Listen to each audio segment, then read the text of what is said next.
उत्तराखंड में यूसीसी को लेकर लंबे समय से राजनीति चली आ रही है। प्रदेश में यूसीसी कब लागू होगा ये अभी स्पष्ट नहीं है, लेकिन यूसीसी को लेकर समय समय पर नेताओं के बयान सामने आते रहते हैं।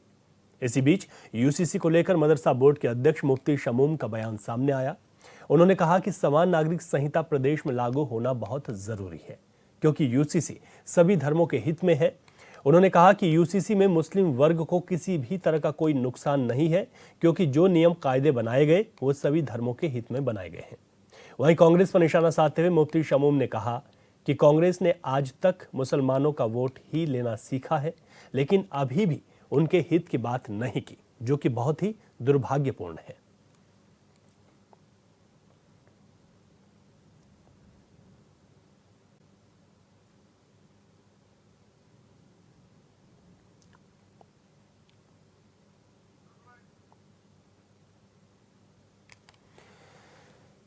तो मदरसा बोर्ड के अध्यक्ष का बयान आया यूसीसी पर। उन्होंने कहा कि यूसीसी बहुत ज़रूरी है। हालांकि अभी यूसीसी कब तक पूरी तरीके से लागू हो जाएगा इस पर संशय बना हुआ है, स्पष्ट अभी तारीख सबके सामने नहीं है, लेकिन यूसीसी को लेकर हमेशा ही नेताओं के बयान सामने आ रहे हैं। अब उत्तराखंड मदरसा बोर्ड के अध्यक्ष ने जहां यूसीसी को ज़रूरी बताया, तो वहीं कांग्रेस पर भी उन्होंने निशाना साधा है। देखिए, 60 साल से मुसलमानों को खास तौर से कांग्रेस ने सिर्फ वोट बैंक बनाए रखा और उनके अनपढ़ होने का फायदा उठाया और उन्हें लिखने पढ़ने नहीं दिया, यानी मुख्य धारा से उन्हें मेन स्ट्रीम से काटा। उनका उद्देश्य यही था कि ताकि मुसलमान इस लायक न रहें कि वो अपने अच्छे और बुरे को पहचानें। मैं आज ये कह सकता हूँ कि यूसीसी किसी भी धर्म के खिलाफ नहीं है और इस्लाम के भी नहीं है। यूसीसी का एक भी कानून किसी भी धर्म से नहीं टकराता है, इस्लाम से भी नहीं टकराता है और मुसलमानों को इसका कोई नुकसान नहीं है। मैं ये बात कह सकता हूं कि कुप्रथाओं पर अंकुश लगेगा, महिलाओं को सम्मान मिलेगा, बराबरी मिलेगी। यूसीसी से कोई नुकसान किसी भी समुदाय का नहीं होगा।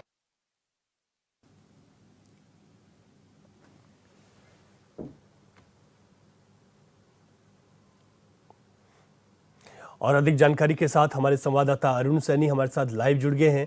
अरुण, जिस तरीके से यहाँ पर मदरसा बोर्ड के अध्यक्ष का बयान सामने आया, उन्होंने कहा कि यूसीसी जरूरी है, लेकिन दूसरी तरफ उन्होंने कांग्रेस पर भी निशाना साधा है। कैसे इसको समझा जा सकता है?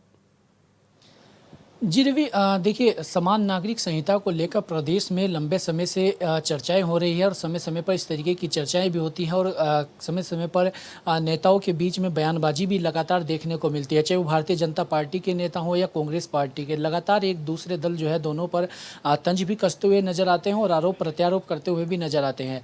यूसीसी को लेकर जिस तरीके से यूसीसी का जो ड्राफ्ट तैयार हुआ, उसके बाद विधानसभा के पटल पर भी रखा, उसके बाद राज्यपाल की मंजूरी, राष्ट्रपति की मंजूरी भी उसे मिली और अब जो है माना जा रहा है कि प्रदेश में यूसीसी 9 नवंबर तक जो है लागू हो सकेगा। लेकिन अभी इसको लेकर कुछ स्पष्ट नहीं कहा जा सकता कि यूसीसी प्रदेश में लागू कब तक होगा या कितना समय जो है इसमें लग सकता है। हालांकि मुख्यमंत्री पुष्कर सिंह धामी का जो बयान सामने आया था, उससे ये लग रहा है कि 9 नवंबर से भी आगे जो है इसकी डेट जा सकती है। 9 नवंबर तक भी जो है यूसीसी लागू नहीं हो सकता। इस तरीके की चर्चाएं भी जो है वो चल रही है। लेकिन अभी मदरसा बोर्ड के अध्यक्ष मुफ्ती शमूम कासमी का एक बयान सामने आया, जिससे उन्होंने सीधे तौर पर कांग्रेस पर तंज कसा है। उन्होंने कहा कि 60 साल तक मुस्लिमों का इस्तेमाल करने वाली कांग्रेस पार्टी और उन्हें वोट बैंक के तौर पर इस्तेमाल करने वाली पार्टी यूसीसी का विरोध कर रही है और यूसीसी को लेकर तमाम चीज़ें जो है बोल रही है। उन्होंने ये भी कहा कि मुस्लिमों को इससे कोई भी जो है दिक्कत नहीं है। हालांकि अगर विपक्षी दल कांग्रेस की भी बात की जाए तो कांग्रेस ने यूसीसी का कभी भी खुलकर उस तरीके से विरोध नहीं किया। चाहे विधानसभा सत्र के दौरान भी हमने देखा तो कांग्रेस पार्टी ने यूसीसी का विरोध नहीं किया। हालांकि कांग्रेस पार्टी के जो लगातार बयान सामने आ रहे हैं, कांग्रेस पार्टी भारतीय जनता पार्टी पर तंज कसते हुए ये कह रही है कि यूसीसी भारतीय जनता पार्टी नहीं चाहती कि प्रदेश में लागू हो और जब जब चुनाव होते हैं तब तब यूसीसी का जिक्र जो है वो लगातार सियासी गलियारों में तेज होने लगता है। तो ऐसे में यूसीसी को लेकर सरकार की क्या मंशा है, आगे किस तरीके से इसे लागू किया जाना है, वो एक अलग बात है। लेकिन इसको लेकर राजनीति लगातार हो रही है और लगातार जो इसको लेकर राजनीति भी देखने को मिल रही है। ऐसे में जो मदरसा बोर्ड के अध्यक्ष मुफ्ती शमूम कासमी का जो बयान सामने आया है, इससे कांग्रेस का भी जो है किस तरीके से इसे बयान को लेती है और कांग्रेस का क्या कुछ बयान इसके बाद निकलकर सामने आता है, ये अभी देखा जाएगा। हालांकि इसको लेकर कांग्रेस पार्टी का भी कोई ऐसा बयान सामने नहीं आया है, लेकिन अब यूसीसी को लेकर जिस तरीके से लगातार चर्चाएं हो रही है, लगातार बहस इस पर छिड़ी हुई है, तो ऐसे में यूसीसी कब लागू होगा और इससे जब ये लागू होगा तो इसके बाद इसका क्या इफेक्ट्स प्रदेश पर पड़ेगा और इसके क्या परिणाम होंगे, क्या इसके एडवांटेजेस होंगे, क्या इसके डिसएडवांटेज होंगे, ये आने वाले समय में देखने वाली बात होगी। लेकिन अभी यूसीसी को लेकर सरकार कार्य कर रही है, जो है इसको लेकर जो इसमें कई चीज़ें ऐसी भी हैं जो कई प्रावधान भी करने हैं, वो चीज़ें लगातार हो रही हैं। तो ऐसे में अब यूसीसी कब तक लागू होगा ये भी देखने वाली बात होगी। लेकिन इसको लेकर राजनीति लगातार जारी है, लगातार सियासत हो रही है, एक दूसरा दल एक दूसरे पर लगातार आरोप प्रत्यारोप कर रहा है और ऐसे में राजनीति आगे किस ओर जाती है, आगे किस ओर सियासत और इस पर अधिक गर्माती है, यह भी देखने वाली बात होगी। हाँ अरुण, बिल्कुल ठीक कह रहे हैं आप, क्योंकि यूसीसी को लेकर अगर सरकार के होमवर्क की बात करें तो सरकार पूरा होमवर्क कर चुकी है।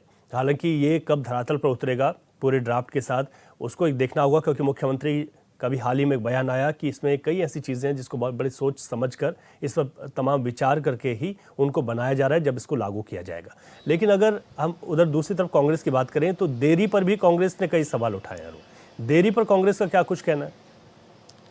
जी रवि, देखिए यूसीसी को लेकर अगर देखा जाए जिस तरीके से कांग्रेस पार्टी कई मुद्दों को लेकर सत्ता पक्ष को घेरने का काम करती है, कई मुद्दों को लेकर जो है सत्ता खुले तौर पर सत्ता पक्ष का विरोध करती है। तो ऐसे में अगर यूसीसी का अगर देखा जाए तो उस तरीके से कांग्रेस पार्टी यूसीसी का विरोध करती हुई दिखाई नहीं दी। चाहे विधानसभा सत्र के दौरान भी देखा गया, वहाँ पर भी उन्होंने इस तरीके से यूसीसी का विरोध नहीं किया।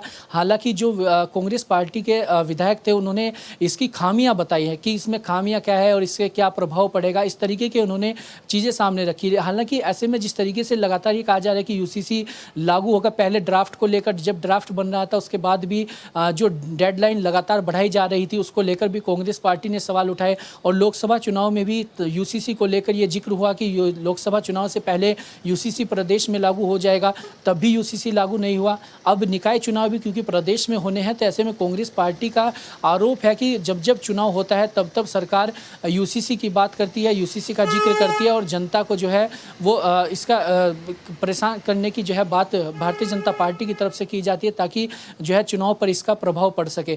तो ऐसे में कांग्रेस पार्टी का कहना है कि अगर सरकार को यूसीसी लागू ही प्रदेश में करना है तो इसे लागू क्यों नहीं किया जा रहा है, आखिर इसमें डिले इतना क्यों हो रहा है। तो ऐसे में कांग्रेस पार्टी के नेताओं की तरफ से कई बयानबाजी भी इसमें सामने आ रही है। लेकिन ऐसे में अब जो कांग्रेस पार्टी भी लगातार आरोप सत्ता पक्ष पर लगाती हुई दिखाई दे रही है, ऐसे में उन आरोपों पर सरकार किस तरीके से संज्ञान लेती है और जो यूसीसी लागू करने की बात की जा रही है उसे कब तक लागू किया जाता है, यह भी देखने वाली बात होगी। हाँ, ये बिल्कुल ठीक बात है कि कब तक लागू होगा देखने वाली बात होगी। हालांकि विपक्ष के इस सवाल का जवाब पहले ही मुख्यमंत्री दे चुके हैं कि तमाम कानूनी पहलुओं को ध्यान में रखकर इस पर काम किया जा रहा है। बहुत शुक्रिया अरुण, तमाम जानकारी के लिए आपका।